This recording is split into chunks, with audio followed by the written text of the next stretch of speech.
காஞ்சிபுரம் ஸ்ரீ நகரீஸ்வரர் ஆலயத்தில் பாலாலய கும்பாபிஷேகம் விழா கணபதி ஓமத்துடன் துவக்கம். காஞ்சிபுரம் கரைக்கினில் அமர்ந்தவர் கோவில் தெருவில் அமர்ந்து அருள் பாலித்து வரும் ஸ்ரீ காஞ்சி ஆரிய வைசிய சமாஜத்திற்கு உட்பட்ட அருள்மிகு ஸ்ரீ நகரீஸ்வரர் ஆலயத்தில் கும்பாபிஷேகம் நடைபெற உள்ளது.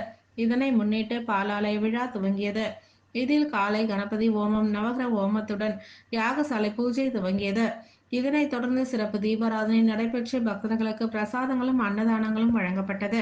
ஏற்பாடுகளை ஆலய செயல் அலுவலர் அறங்காவலர்கள் உதயகுமார், பத்ரி நாராயணன், சாய் சரவணன், ஆலய அர்ச்சகர் ஆதித்யன், சிவன் மற்றும் காஞ்சி ஆரிய வைசிய சமாஜ உறுப்பினர்கள் பக்தர்கள் இணைந்து சிறப்பாக செய்திருந்தனர்.